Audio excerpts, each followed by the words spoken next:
Glória a Deus, aleluia. Aleluia. Quero saudar os irmãos com a paz do Senhor Jesus, amém? Amém. Você trouxe Bíblia? Sim. Aleluia. Abri comigo a sua Bíblia.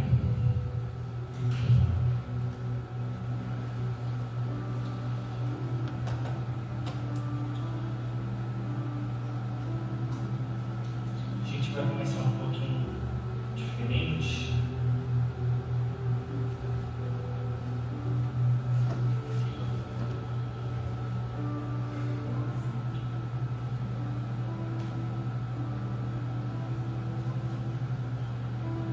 Livro de Romanos,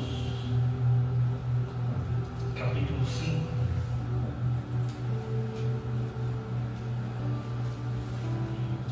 Hoje o ensino é sobre santificação.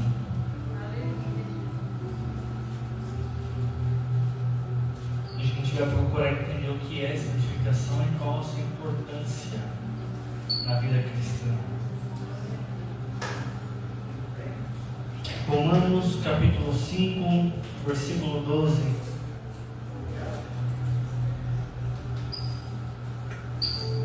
Pode ficar sentado, pode ficar sentado. Portanto, como por um homem entrou o pecado no mundo, e pelo pecado a morte, assim também a morte passou a todos os homens, por isso que todos pecaram. Porque até a lei estava o pecado no mundo, mas o pecado não é imputado não havendo lei. No entanto, a morte reinou desde Adão até Moisés, até sobre aqueles que não tinham pecado, à semelhança da transgressão de Adão, qual é a figura daquele que havia de vir. Mas não é assim o dom gratuito como a ofensa. Porque se pela ofensa de um morreram muitos, muito mais a graça de Deus e o dom pela graça que é de um só homem, Jesus Cristo, abundou sobre muitos. E não foi assim o dom como a ofensa, por um só que pecou. Porque o juízo veio de uma só ofensa, na verdade para a condenação. Mas o dom gratuito veio de muitas ofensas para a justificação. Porque se pela ofensa de um só a morte reinou por esse, muito mais os que recebem a mudança da graça e o dom da justiça reinarão em vida por um só, Jesus Cristo. Olha para cá.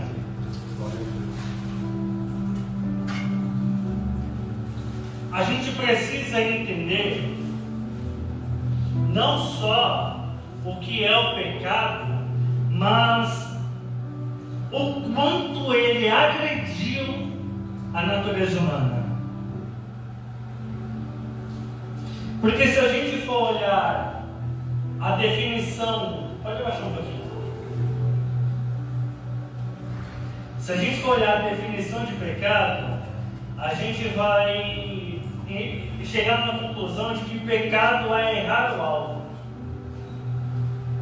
E aí a primeira pergunta que a gente tem que fazer é: se pecado é errar o alvo, qual é o alvo?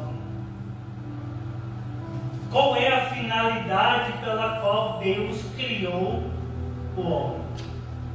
E o texto diz que Deus criou o homem para glorificá-lo. Você tem? Quando o homem ele peca, abre lá no Romanos 3.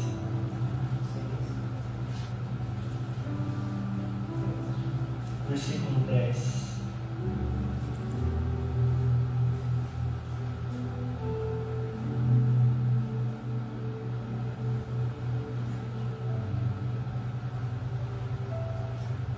Como está escrito isso em Eclesiastes capítulo 7. Não há um justo sequer. Não há ninguém que entenda não há ninguém que busque a Deus. Todos se extraviaram e juntamente se fizeram inúteis. Não há quem faça o bem, não há um só. Então, olha para cá. Há quem diga o seguinte: pastor, ou presbítero, eu não matei, nunca roubei, nunca enganei, nunca menti, sempre fui justo nas minhas negociações, sempre fui o mais transparente possível. Por que eu vou para o inferno, segundo os cristãos dizem? A resposta é muito simples. Porque se todos pecaram, não há como eu fazer uma obra justa. Se todos pecaram, o meu coração é enganoso. Aleluia. Se todos pecaram, a ira ainda mora no meu coração.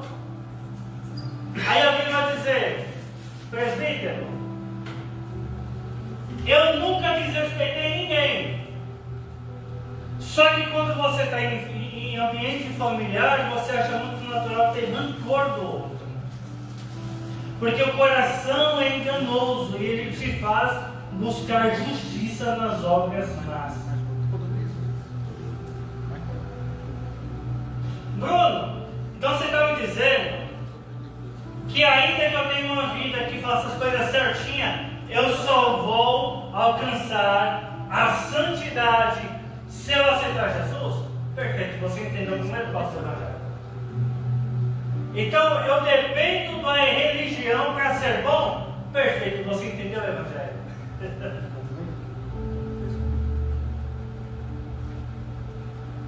Porque veja bem, abre o livro de Jeremias. Deixa eu mostrar uma coisa.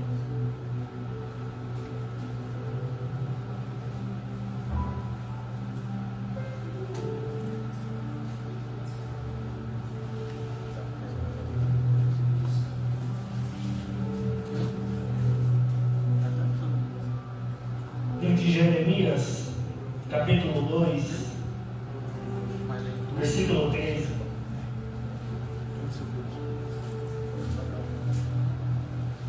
Porque o meu povo fez duas maldades, em outra tradução. Porque o meu povo cometeu dois crimes, outra tradução. Porque o meu povo cometeu dois pecados. E agora ele vai elencar. O primeiro: a mim me deixaram o manancial de águas vivas. E cavaram, esse é o segundo pecado, cisternas rotas, rasas, que não retém água. Quantos pecados? 2. Qual é o primeiro? Abandonaram a? Fala comigo, abandonaram a? O fato de você não ter Deus já o credencia a cometer os outros pecados.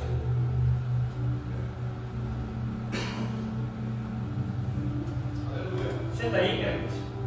Glória a Deus. O fato de você não ter Deus já é um pecado em si mesmo. E o efeito prático disso é o cometimento de tantos outros. Deu para entender? Glória a Deus. Bruno, mas não é só eu buscar a Deus e está tudo certo? Vamos lá, livro de Efésios.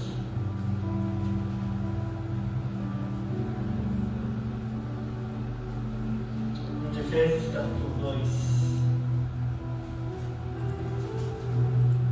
versículo 1.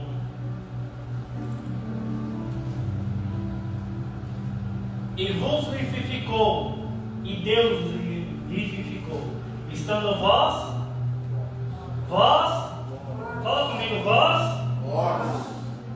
quem já foi velório? Só eu? Pô, Jesus, o destino mórbido meu que velório. Você já foi velório, não já?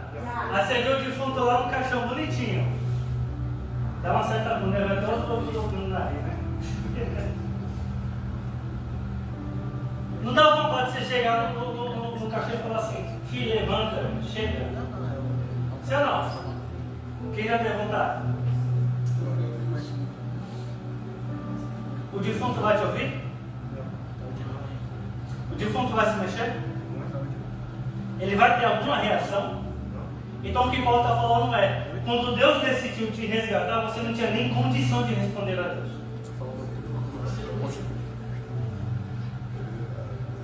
Quando Deus decidiu te alcançar, você não tinha nem condição de querer Deus.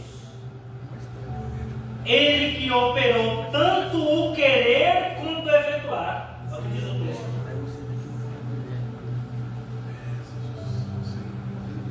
Bruno, mas se a aula é sobre santificação, por que você está falando de pecado?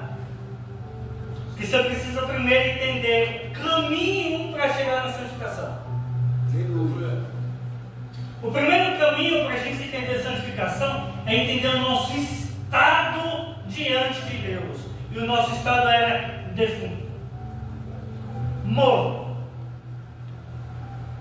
Ah, Bruno, eu achei pesado, então vamos lá para Colossenses.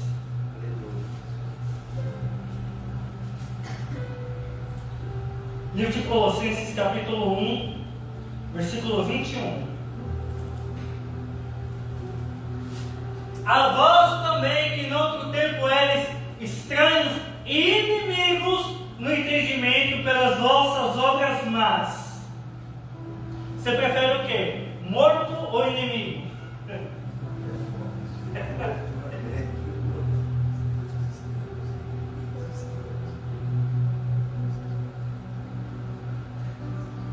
Agora, contudo, vos reconciliou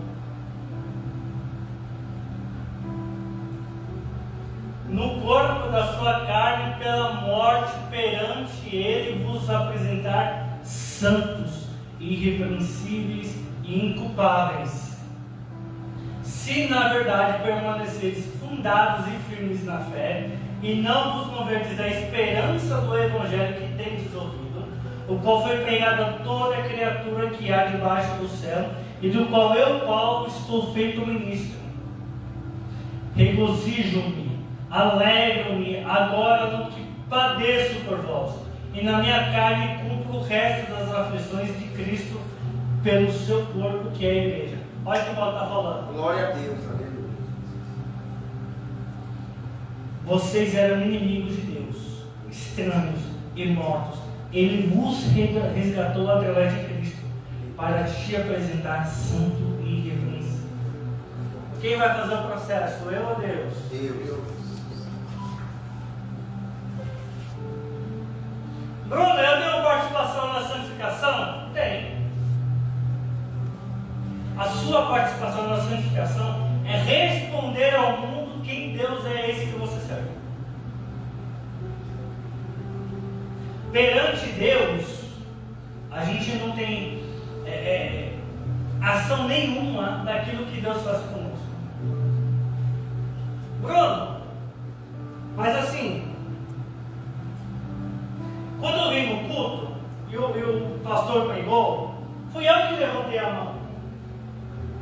Mas olha o que Jesus disse: só pode vir para mim aqueles que o Pai me enviou. Até o fato de você levantar a mão é obra de Deus. Glória a Deus. Bruno, mas eu que quis ir lá no culto. Oh, inocência. Vamos lá.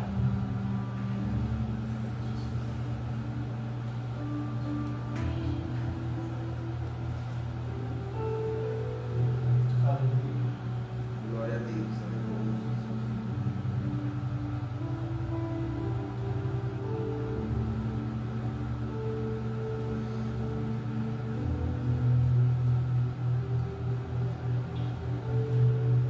Cadê a anotação de Jesus? Você antigamente a gente falava de diabo, estava dando texto também. Hoje a gente é mais honesto, você perdeu a anotação mesmo.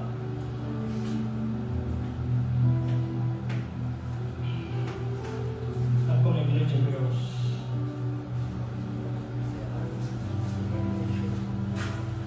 Capítulo 12.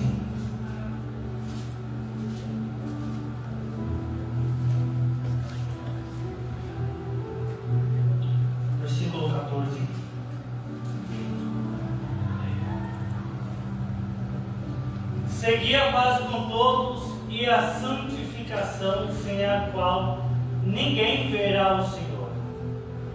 Eu comentei aqui em um outro dia de que esse texto de ninguém verá o Senhor não está falando para mim. Porque veja, o crente tem fé, sim ou não? Sim. Só que o texto às vezes vai falar que sim, é impossível agradar a Deus, que é necessário que aquele que se aproxima de Deus creia que nele exista. Ele é galardoador. Portanto, o fato de eu ter fé já me credencia a me aproximar de Deus. Então, do que exatamente o autor está falando? Seguir a paz com todos. É seguir a paz com os crentes? É seguir a paz com os assembleanos? É seguir a paz com todos, sem a qual esse todos não vai conseguir ver Deus. Porque o caminho para eles verem Deus é através de você. Porque o apóstolo Paulo vai escrever que nós somos a carta escrita e lida pelo mundo. Vamos lá, livro de Romanos, capítulo 8.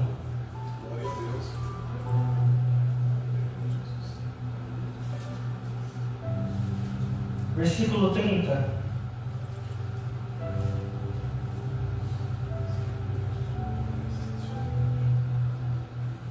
Aliás, volta um.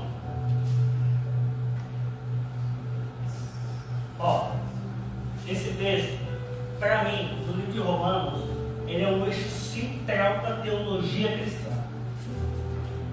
O eixo central. Se a gente perdesse toda a Bíblia, se eu fosse escolher uma perícope, um recorte da Bíblia para guardar, era Romanos 8. O esqueleto da teologia cristã está em Romanos 8. Olha o que ele vai dizer. Porque os que antes conheceu, isso é Deus falando, a apresentação de Deus na relação com a humanidade. O que antes conheceu também os predestinou para serem conformes à imagem do seu Filho, a fim de que ele seja o primogênito entre muitos irmãos. E aos que predestinou, a estes também chamou. Quem chamou foi Deus, não foi você que escolheu.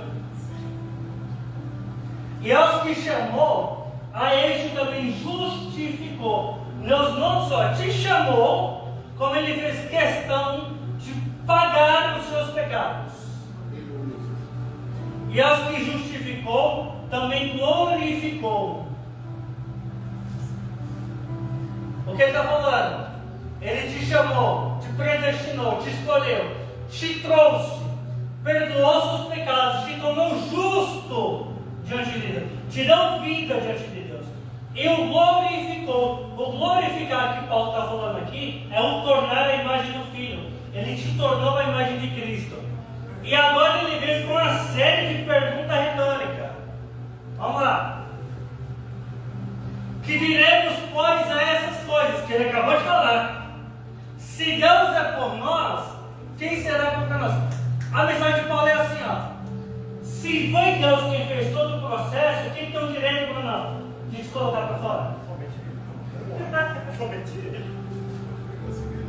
Deu para entender? Seria ele. Isso não.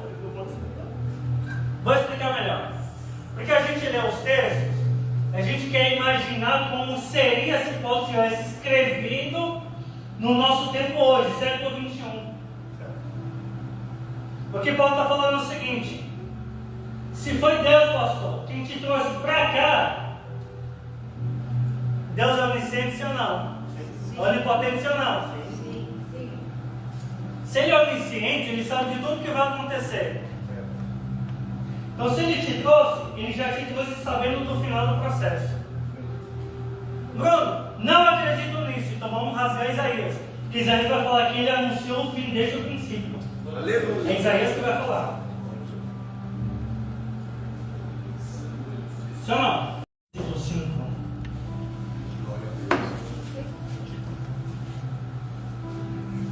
Eu gosto de culto de ensino, irmão, porque o tempo que você não tem para ler Bíblia na semana, eu não ensino você a ler, você abre a Bíblia.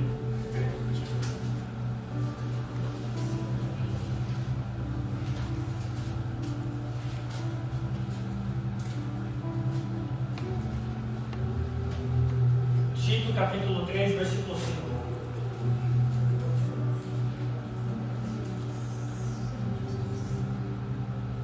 Vou começar a brincar de Bíblia? Não pelas obras de justiça que houvéssemos feito, mas segundo a sua misericórdia, segundo o quê? Ele nos salvou pela lavagem da regeneração e da renovação do Espírito Santo. Pode passar. Que abundantemente Ele derramou sobre nós por meio de Jesus Cristo, nosso Salvador, para que, sendo justificados pela sua graça, sejamos feitos herdeiros segundo a esperança da vida eterna. Fiel é a palavra, e isso quero que deveras afirmes. Eu quero que vocês afirmem que a palavra é fiel, é isso que está falando. Para que os que creem em Deus procurem aplicar-se às boas obras. Essas coisas são boas e proveitosas. Olha o que Paulo está falando. Filhão, não foi por sua obra que Jesus te alcançou. Não foi sua obra de justiça que fez com que Deus olhasse para vocês. Foi a misericórdia de Deus. E é o seguinte, afirma essas palavras. Quais palavras? Aqui não é por nossa obra, é por obra divina. Aleluia. Para os que creem, aplica-se as boas obras.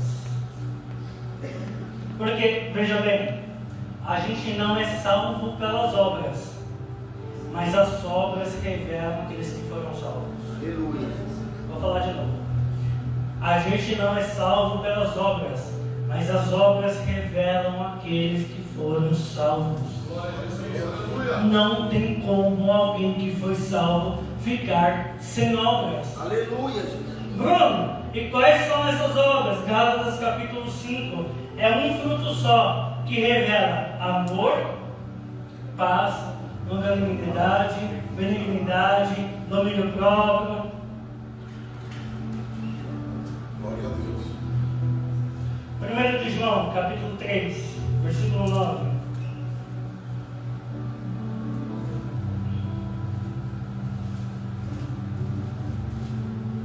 De João, capítulo 3, versículo 9.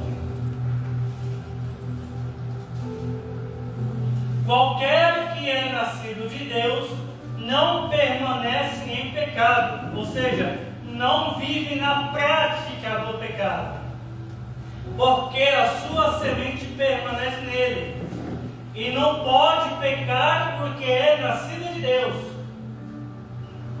Porque essa, vou passar. Volta um.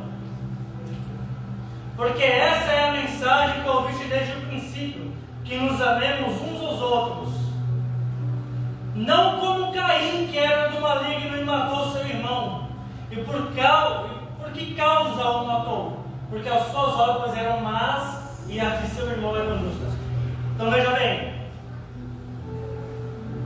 Olha o que o apóstolo João está falando. Aquele que é nascido de Deus não vive em pecado. E na verdade nem pode viver em pecado. Romanos vai falar que a gente era escravo do pecado. Quando nós fomos resgatados, nos tornamos escravos da justiça.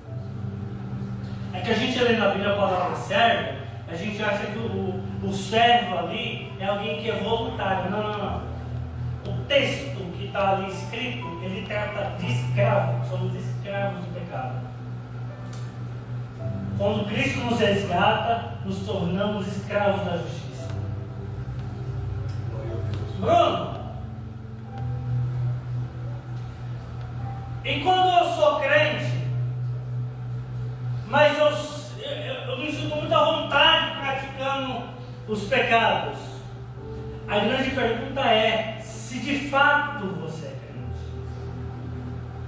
Porque o texto é muito enfático de que os que é nascido de Deus nem pode, não tem condições de viver pecando. Significa que eu nunca mais vou pecar? Não, não significa isso. Significa que quando você comete pecado, o teu espírito Espírito o acusa do teu erro. Aleluia, Jesus. Significa que a palavra acusa o teu erro. Significa que a santidade de Deus acusa o teu erro. Não para te fugir, mas para te se chegar a Deus e se arrepender. Aleluia, Jesus. Porque a santificação, ela não é um ato único, ela é um processo. Vamos lá, livro de Filipenses.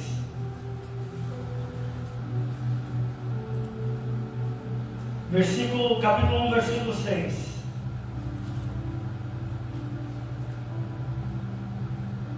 Tendo por certo isso mesmo, que aquele que em vós começou a boa obra, a aperfeiçoará até o dia de Jesus Cristo.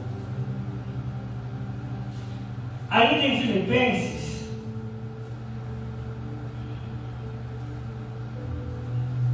versículo 10.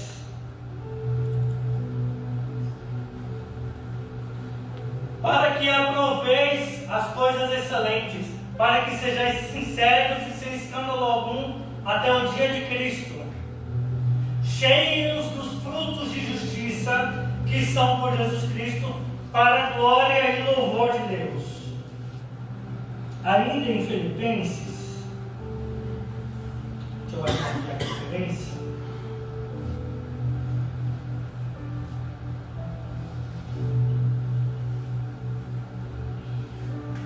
Capítulo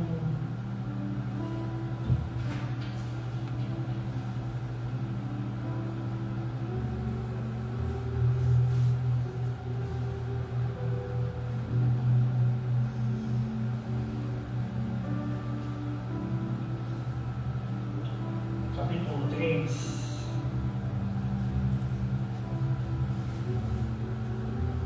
Versículos 12. 14. E não que já tenha alcançado, ou que já seja perfeito, mas prossigo para alcançar aquilo para o que fui também preso por Jesus Cristo. Irmãos, quanto a mim, não julgo que já haja alcançado, mas uma coisa faço, é que, esquecendo-me das coisas que para trás ficaram, e avançando para as que estão adiante de mim, prossigo para o alvo, pelo prêmio da soberana vocação de Deus em Cristo Jesus. Por isso, todos quantos já somos perfeitos, sintamos isso mesmo. E se sentis alguma coisa de outra maneira, também Deus vos revelará. Mas, naquilo que já chegamos, andemos segundo a mesma regra e sintamos o mesmo. Sede também meus imitadores, irmãos, e tende cuidado segundo o exemplo que tendes em nós, pelo que assim andam. Porque muitos há dos que muitas vezes vos disse, e agora também digo, chorando, que são inimigos da cruz de Cristo, cujo fim é a perdição, cujo Deus é o ventre e cuja glória é para a confusão deles, que só pensam nas coisas terrenas. Mas a nossa cidade está no céu, de onde também esperamos o Salvador, o Senhor Jesus Cristo, que transformará o nosso corpo abatido para ser conforme o seu corpo glorioso, segundo o seu eficaz poder de sujeitar também a si todas as coisas. Para cá. O que Paulo está falando? Está falando o seguinte: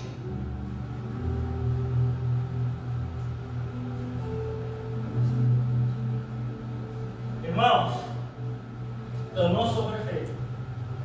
Há quem já se considere, e está tudo bem. Eu não. Por isso eu prossigo para o alvo, com a finalidade de alcançar aquilo para o que Deus nos destinou, nos predestinou. Tem uns cuja glória é a confusão, é a contenda, é a birra. Mas nós não pertencemos a esses. A nossa morada é celeste. O livro de Hebreus vai falar que ainda resta um descanso para o povo de Deus. E é nessa morada celeste. E quando chegar o tempo, Deus nos transformará desse corpo abatido para um corpo glorioso à imagem de Cristo. É o que diz o texto. O que Paulo está deixando bem claro para a gente. A santificação é um processo contínuo cujo final dele é na volta de Cristo. Até lá, nós temos que dar conta do nosso corpo, da nossa alma e do nosso espírito. Bruno, eu farei isso sozinho? Não. Livro de Tessalonicenses, capítulo 5, versículo 23 vai falar: e o Deus de paz vos santifique em tudo, no vosso corpo e na vossa alma e no vosso espírito. O livro de Tessalonicenses, ele trata muito da doutrina escatológica, do fim dos tempos, dos dias que antecedem a vida de Cristo. Ele finaliza e dedica o último capítulo a nos dizer: Deus vos preservará tanto no corpo como na alma como no espírito. Quando o texto fala que 1 de Pedro vai falar e sede santo porque eu sou santo, fazendo referência a Levítico, ele não está falando de algo que seja impossível, está falando que seja algo totalmente acessível.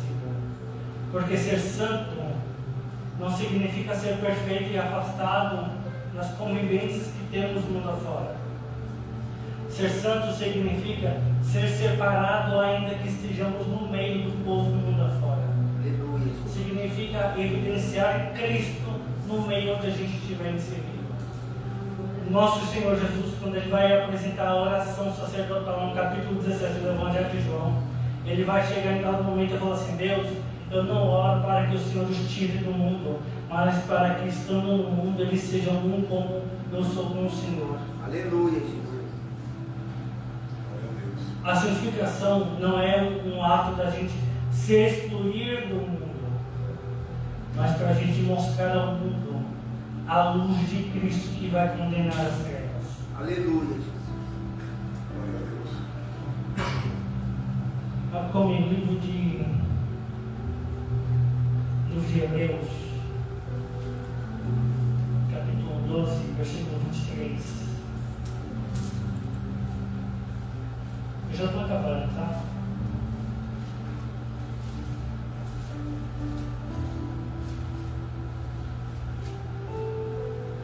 Aqui, Paulo, possivelmente Paulo, ele está fazendo uma correlação dos eventos da justificação pela fé, das evidências pela fé, das multidões de testemunhas pela fé. E ele chega e fala: a universal assembleia e igreja dos primogênitos que estão escritos no céu, e a Deus, o juiz de todos, e aos espíritos dos justos aperfeiçoados. O que significa que a nossa multidão de testemunhas foram aperfeiçoadas mediante a morte. Glória a Deus. Livro de 1 de Romanos.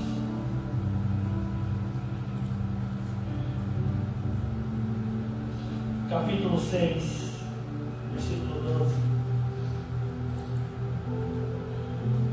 Não reine, portanto, o pecado em vosso corpo mortal, para lhes obedecerdes em suas concupiscências.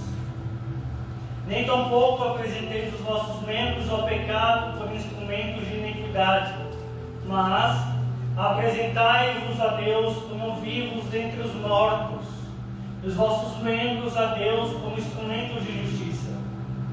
Porque o pecado não terá domínio sobre vós, pois não estáis debaixo da lei, mas debaixo da graça.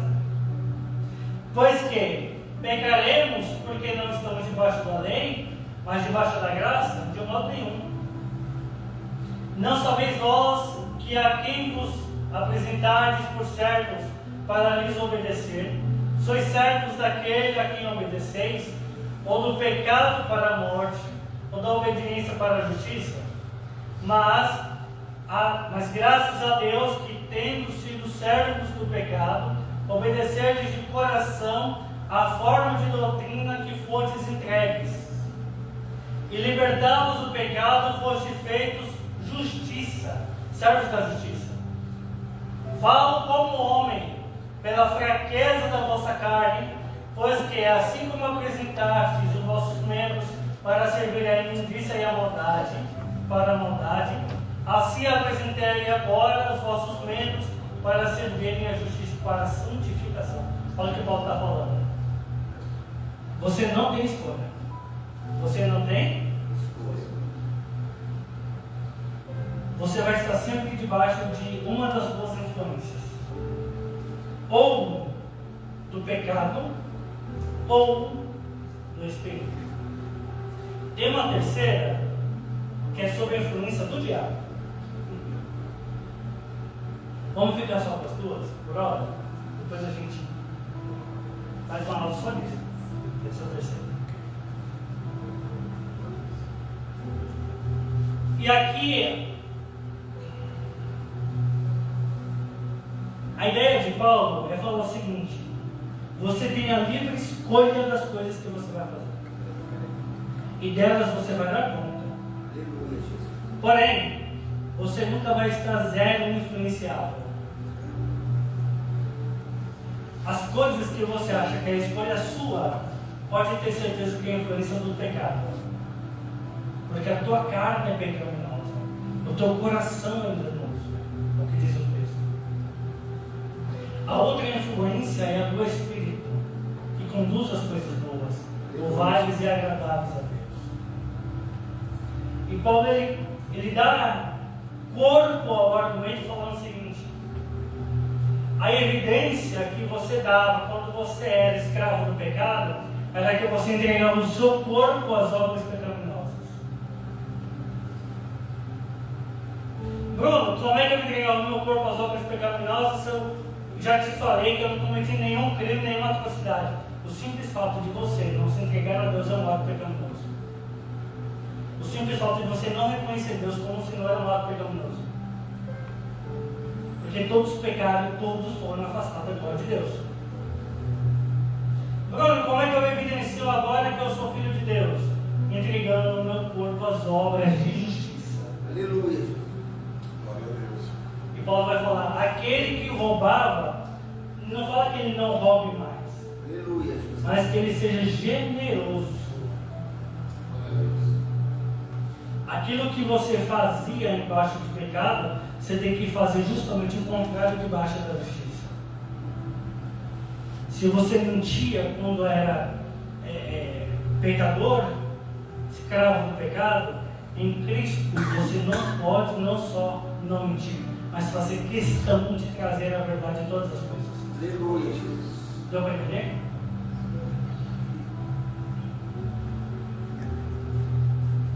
Versículo 18 de novo.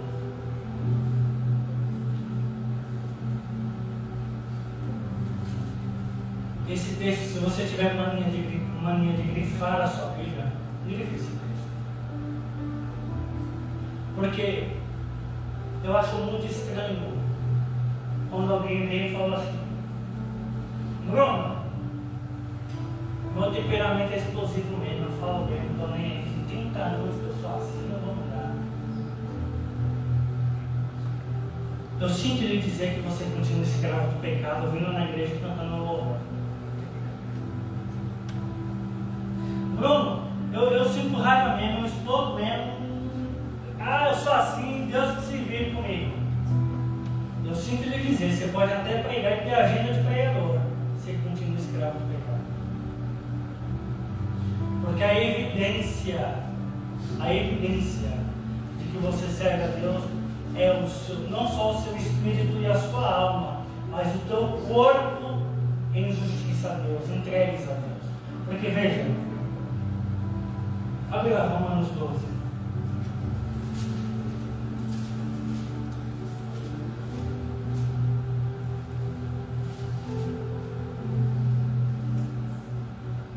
Romanos capítulo 12, versículo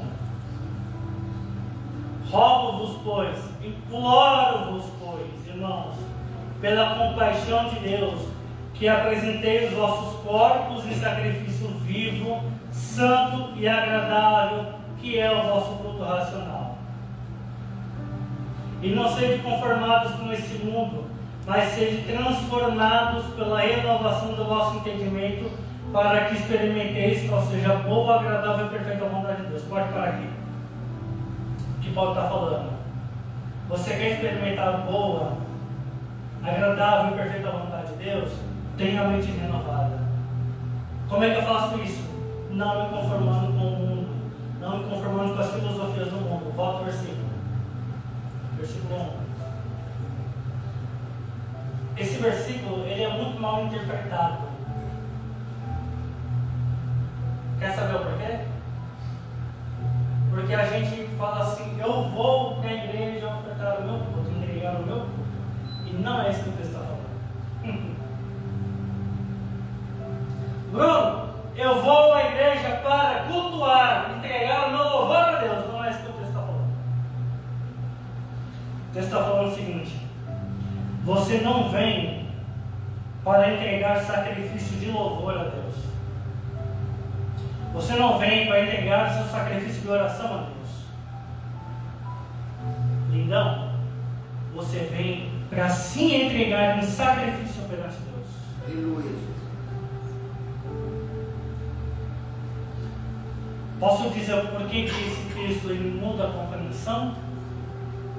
Porque quando a gente vem entregar alguma coisa para o culto, a gente quer ser coadjuvante do culto. A gente sai daqui falando, o culto não foi bom. Por quê? Ah não, porque o culto foi meio frio, ninguém pulou, ninguém falou em línguas. Porque a gente vem com a expectativa de entregar no culto que a gente busca no shopping. Então a gente vem para o culto, pastor, com o coração da seguinte maneira: eu vou para o culto. O que você espera que aconteça? Não sei, mas eu vou descobrir alguma coisa que vai mexer comigo e vai me animar. Aí, se não atende às nossas expectativas, como no shopping, igual você paga o ingresso e vai assistir filme ruim, você sai do culto e fala, não foi bom não. Louvor não foi bom não. Ah, os irmãos cantou desafinado. O irmão gaguejou na pregação. Olha como o texto muda. Quando você vem e fala, Deus, eu sou o sacrifício do culto, a coisa muda. Aleluia. Porque você vem e fala, não interessa quem vai estar do meu lado. Não interessa qual vai ser a música. O que eu quero saber é que no momento do culto não exista nada de mim que esteja vivo para contar a história, mas que seja Deus operando tudo em todos. Aleluia. Glória a Deus. Bruno, mas eu vim atrás de uma resposta. E a resposta não veio. Eu saí decepcionado do culto. Sinto lhe dizer, é que o culto não é para você. É por isso que você vem entregar alguma coisa. Que você vem na expectativa de receber alguma coisa. Você tem que vir para se entregar. Porque esse é o vosso culto santo e racional. Aleluia. Então você vem falar, Deus, eu nem merecia estar aqui. Eu não era nem digno de ser alcançado. Mas já que o Senhor me alcançou, toma o que tem. Toma o corpo. Toma o louvor. Toma a pregação. É seu. Toma. Deus, eu não sou digno nem das bênçãos que o Senhor me deu. Que dirá a ousadia de exigir alguma coisa que aconteceu. Toma meu culto. Eu sou o sacrifício. Aleluia. Eu sou a oferta lançada ao altar diante do Senhor. Se o Senhor quiser tirar tudo, tira, mas não tira de mim a sua presença. Aleluia. Deus, eu pequei, eu errei, mas graças a Deus que eu tenho culto para me arrepender e me entregar diante do Senhor. Deus, eu me irei hoje, mas graças a Deus que eu tenho a oportunidade de queimar a minha carne perante o Senhor. Aleluia. Deus, eu pensei em maldades, mas graças a Deus que eu tenho um espaço para me ajoelhar e falar que a minha carne não tem espaço perto do Senhor. Esse é o nosso raciocínio. Aleluia. Esse é um culto ao Deus soberano. Esse é um culto onde você vem e ainda que as coisas não estejam muito legais na nossa vida pessoal, a gente vem e fala, graças a Deus que tem um domínio e um controle sobre todas as coisas. Esse é um culto onde as pessoas falam da gente e o apóstolo Pedro vai falar, seja santo, porque ainda que as pessoas falem mal de você e as pessoas te acusem no seu comportamento, elas vão ver que não é verdade nas acusações, porque vão enxergar Cristo em você. Aleluia. E é onde você aí fala, Deus, que não exista nada de mim, mas Cristo vive em mim. Deus, ainda que as coisas não estejam boas, ainda que a figueira não floresça, todavia eu vou me alegrar no Senhor, que é o Deus da minha salvação. Glória a Deus. Porque quando o seu culto é desse nível, a sua mente é transformada, a sua alma é transformada. Você vem já não liga mais, seu irmão está desafinado, você está cantando fora do tempo. Você só está pensando, graças a Deus, Senhor, receba esse louvor. Você não está preocupado se o irmão gaguejou, se ele demorou para baixar o texto, você só está, Senhor, graças a Deus que a gente tem uma palavra para ouvir essa noite. Aleluia.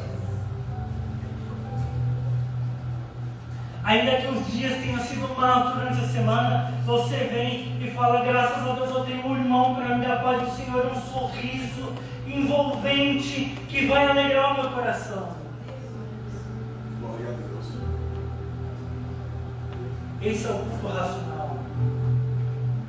E por que esse texto faz muita diferença? Porque a gente sempre vem para o culto esperando sentir alguma coisa. O culto não foi bom porque eu não senti arrepio. Irmão, o culto racional não é sensitivo. Glória a Jesus. Aleluia. A barriga não ficou fria. Irmão, o culto não é sensitivo, ele é racional. Você vem sabendo, Deus, que você está se ofertando no culto. Aleluia.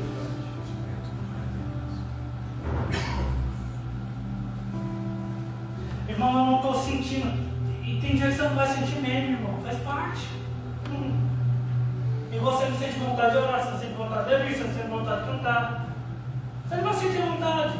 Por isso que o culto é racional. Porque não depende das nossas emoções, depende da nossa crença. Aleluia. Glória a Deus. Deus ele não vem pelas nossas emoções.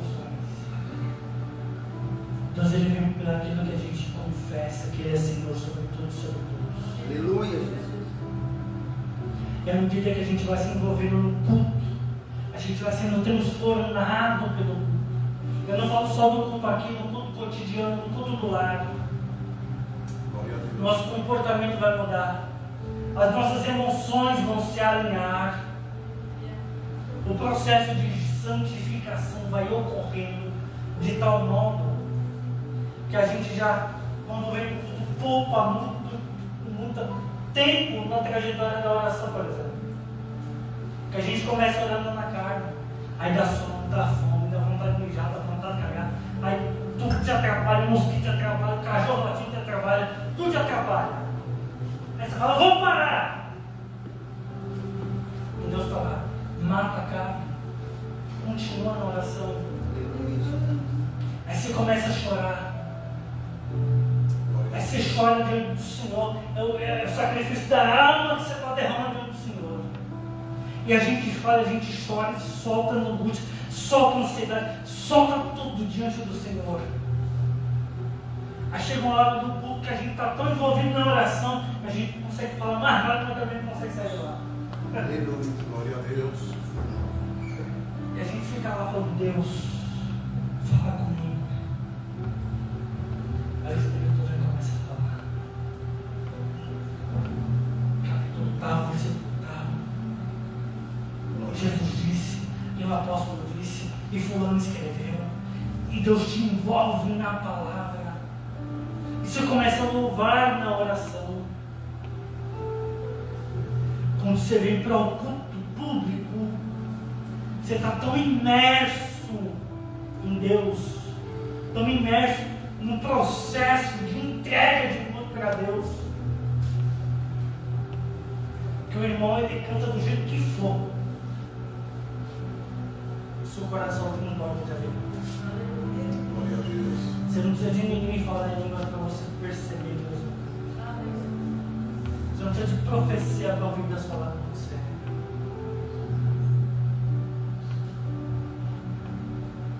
Aleluia. Então, 1 Coríntios, a última referência, eu vou terminar. Glória a Deus. Capítulo 15, versículo 49.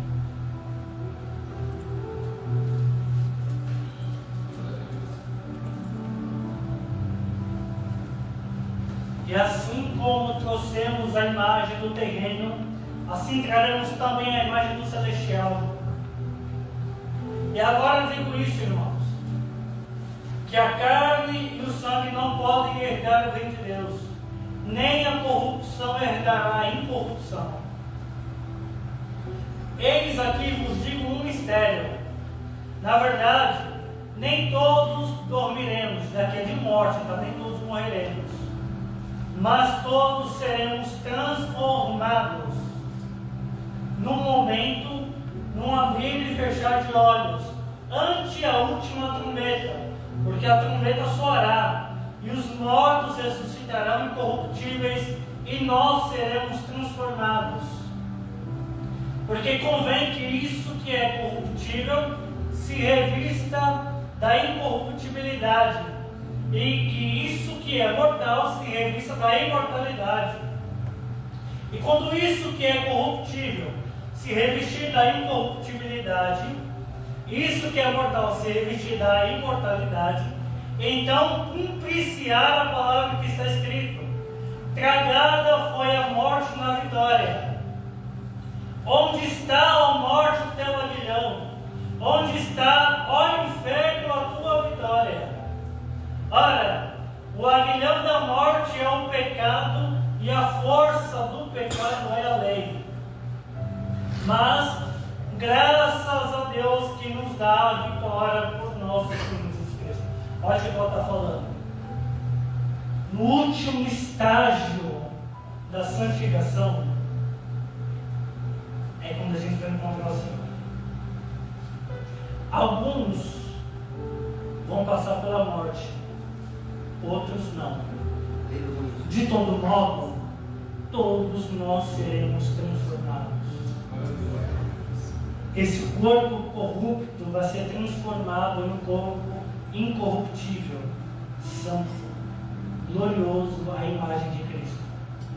Num piscar, num abrir e fechar de olhos. E quando isso acontecer, duas perguntas serão feitas, porque vai se cumprir a palavra.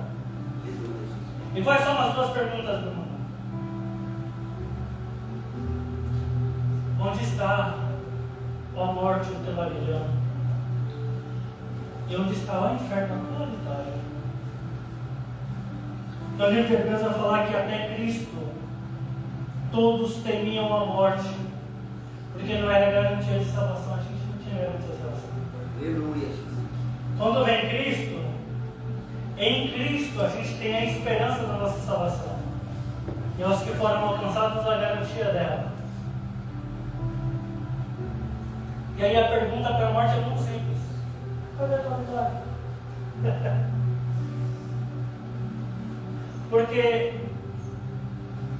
volta o versículo anterior, por favor. O aguilhão da morte é o pecado, e a força do pecado é a lei.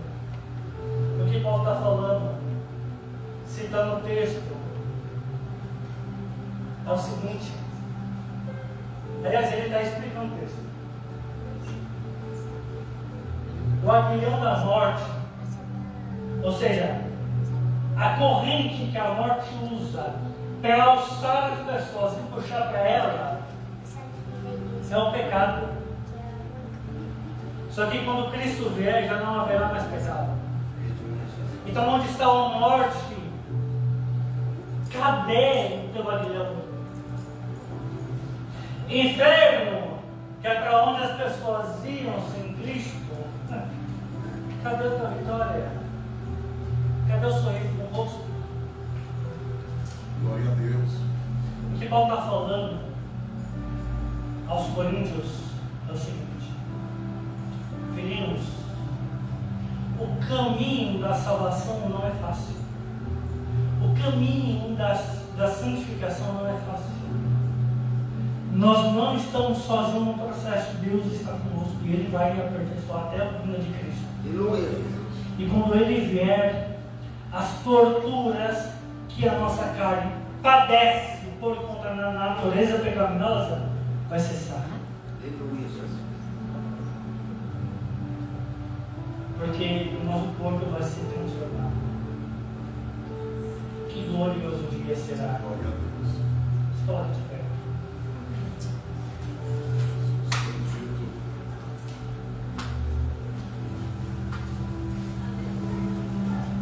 Aleluia.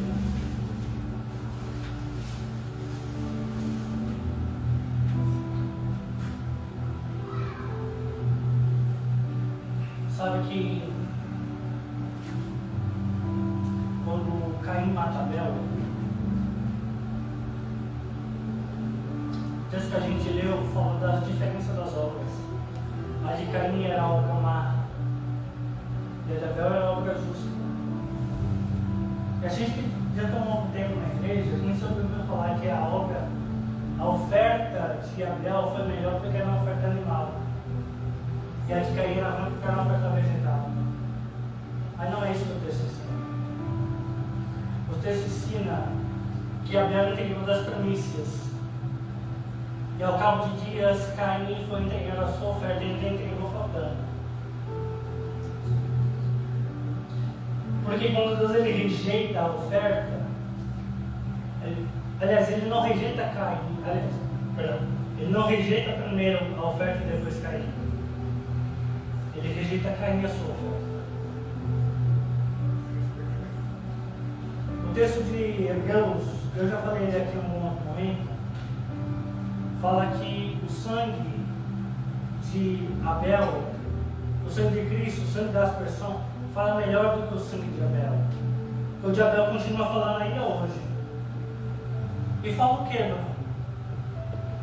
Quando Deus ele aparece para Caim, ele fala: Caim, onde está o seu irmão?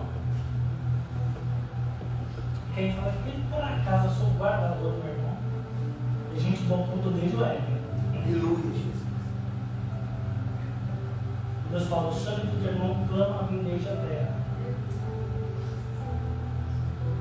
E às vezes a gente olha o texto e tem a nossa leitura meio brasileirada. Clama por justiça e vingança.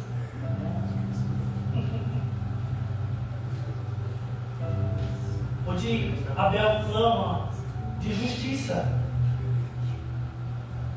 por Caim. Só que a justiça a que se refere é do tipo: perdoa. Por isso que Deus o matou. O sangue de Cristo fala melhor porque ele alcança muitos Caíns. Ele nos alcançou. Bruno, por que você está falando isso? Porque no processo de santificação, a primeira coisa que deve se transformar no nosso coração, senão tudo que a gente faz em vão.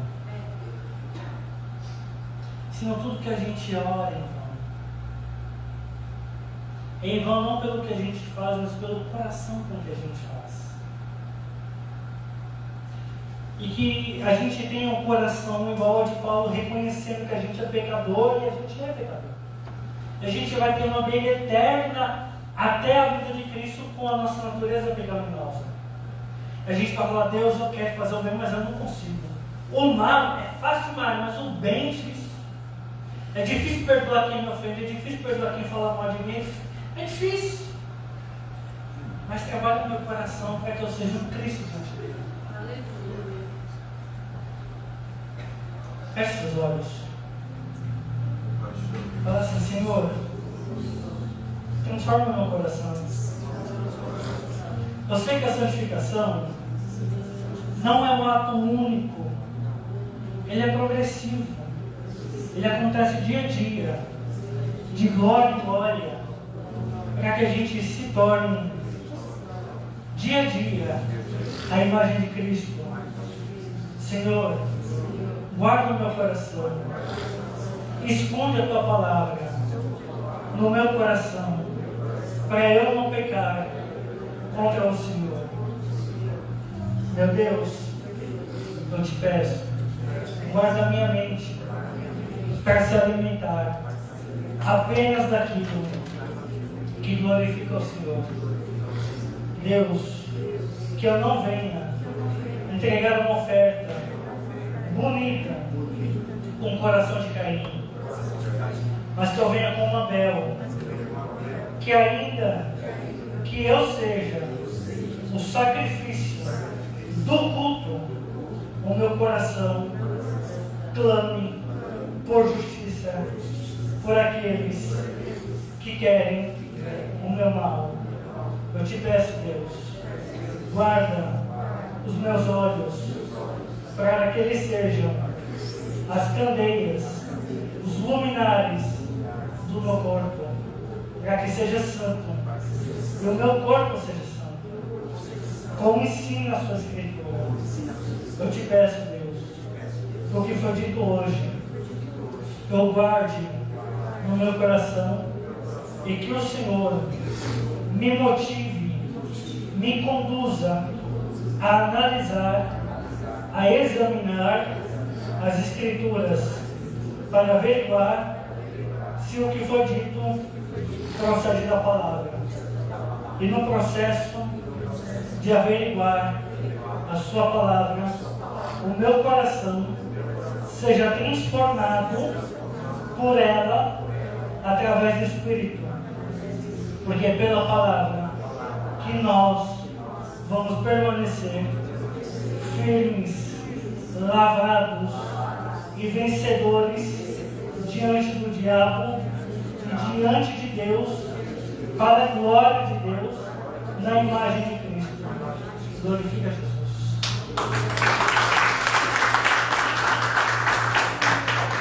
Boa foi esta palavra. Você dizer uma coisa, Glória a Deus.